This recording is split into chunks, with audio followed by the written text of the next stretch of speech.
Over the past 10 years, some of the greatest moments in all of sports happened right here on Fox. Rips one. Goodbye. Rocket homers in his final All-Star game. This is a presentation of Fox Sports, celebrating 10 years of excellence. It's a happening you can't afford to miss. Fox will put you in the driver's seat for the hottest ride in racing. Kurt Busch has been hot, winning 3 of his last 4 trips to Bristol. 2 poles this year led Ryan Newman to a 5th and 6th place finish. Will pole number 3 be any different? Jeff Gordon, coming off his worst finish in 2 years, had a wreck last week. Controversy ensued. We'll cover that story. And Rusty Wallace, 9 wins here, hoping to end his string of 103 races without a victory. It's time for NASCAR on Fox. Welcome to Bristol. I'm telling you right now, there's going to be a lot of action here today. This place brings out the best in guys. It brings out the worst in guys. This is where the fun starts. Well, he went down to dinner with Sunday best. Excitable boy, they all said. Well, he's just an excitable boy. After 10 long years, they let him out of the home. Excitable boy, they all said. He's just an excitable boy.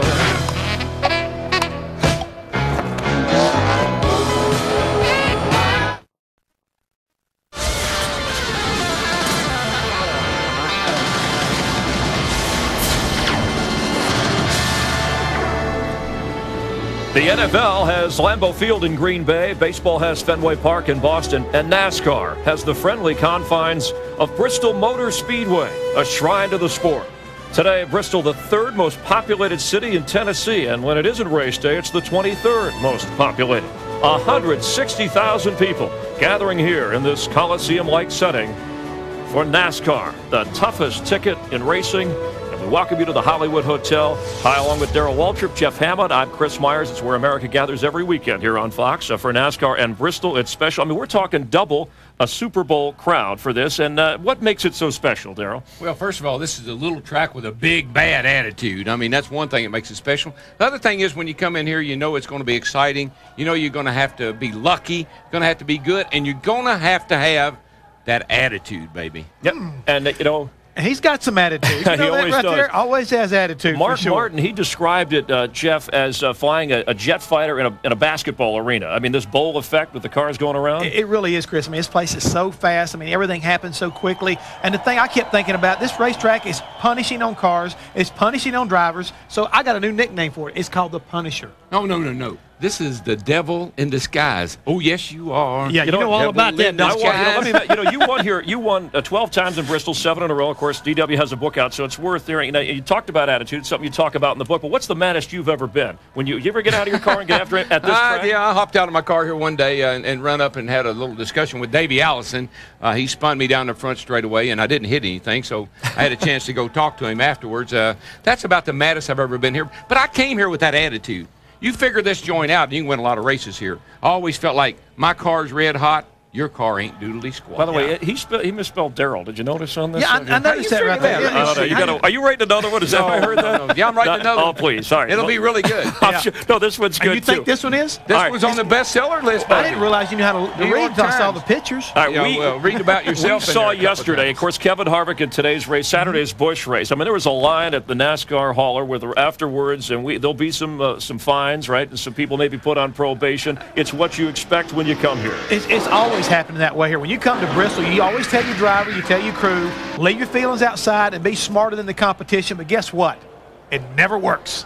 Look, right there, it goes to show you. David Stremme, all these guys up in that trailer, along with your brother, little Mike. What's he doing Johnny up in there? Benson, the whole crowd up in there. When you know that you're going to come in, do you guard against the temper? You have to do some kind of temper defense mechanism? Anger management.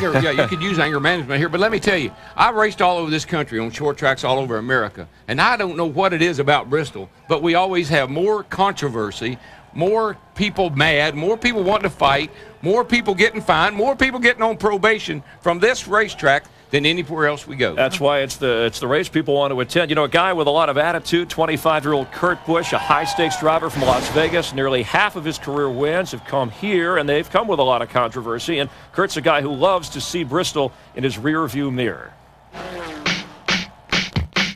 Busch leads Jimmy Spencer after a game of bumper tag. Kurt Busch is a first-time Winston Cup winner at Bristol. Kurt Busch has taken the lead from Matt Kenseth. Second straight Food City 500 win for Kurt Busch.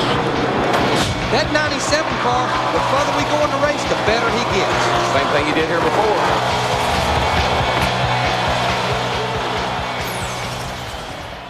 Well, yesterday, Kurt Busch was with us here in the Hollywood Hotel. Today, joining us live from down on the track where he's getting ready to get in his car and race. Kurt, how you doing, by the way? You all right? I'm doing okay. You guys are pushing it kind of close to race time, though. It's all my right. crew guys are pulling chips out of the hat to see who's going to drive, and I'll commentate. This is all access here. You're getting us closer to the action. Kurt, how have you adjusted your aggressive style for this race without losing your edge? Well, this is one place where you just got to check everything at the door. You come in with a fresh attitude every time. No matter if you ran into the wall on lap 1 last time or you got taken out on lap 499.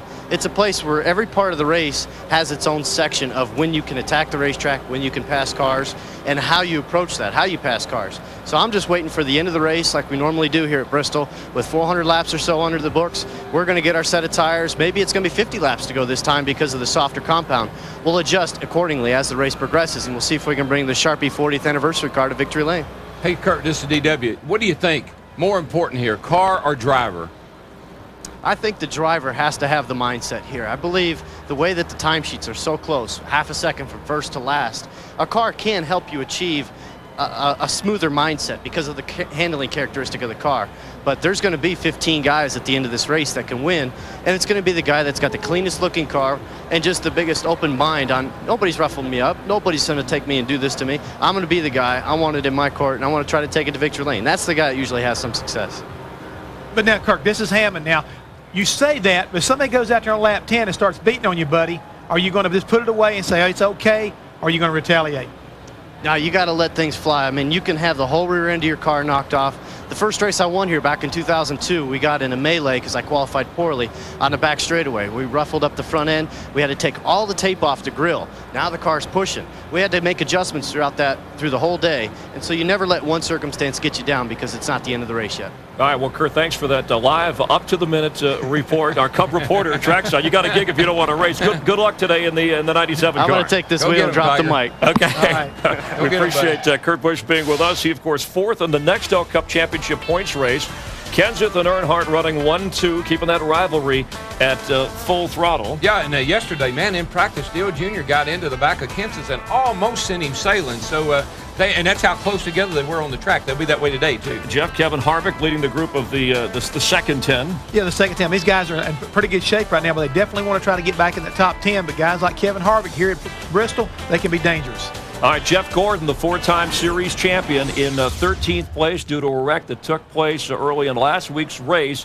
Gordon, 5 wins here at Bristol. He's going to go bumper to bumper with the usual suspects, Tony Stewart, Ryan Newman, Kenseth, and Jr. But then there's going to be some slower suspects in the 43-car field. These back-of-the-pack cars known as field fillers, and this is an issue that's not going to go away. We saw it front and center last week when Gordon slammed into Andy Hillenberg's floundering car, igniting field filler debate. Tony runs up on this slow car, and I know he's probably thinking, you know, this guy needs to get out of my way. I'm a fast car. Jeff Gordon piled into Hillenberg. That's going to be a big hit for him.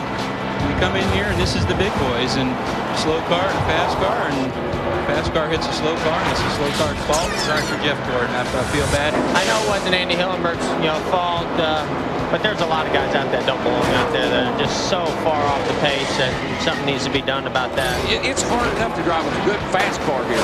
It's miserable to try to drive a slow car here and stay out of people's way. And as 43 cars and their drivers get ready to go racing here, we asked NASCAR President Mike Helton about field fillers.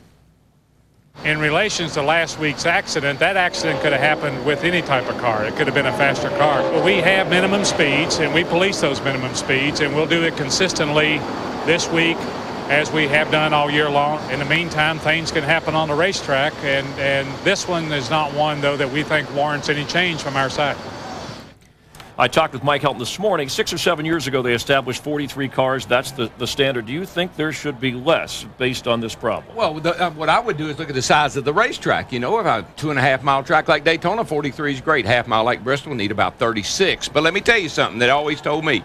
You got to have some slow cars for the fast ones to pass. That's exactly right. When you think about that, guys, NASCAR's come up with a formula so they can kind of keep up with that. They take the fastest practice lap out of the final practice or happy hour and determine what the minimum speed is. And this week, as far as Bristol's concerned, a 17.16 second lap is what they're going to put up with, and nothing slower. Yeah, no imminent change, not considering anything right now as far as field fillers, so drivers will have to do their best. No one would ever call Greg Biffle a field filler. His crew winning $20,000, the weekly prize in the McDonald's drive-thru hit championship fueled by Powerade. It was for their work at Darlington. In the overall standings, Kurt Busch's crew is leading Tony Stewart.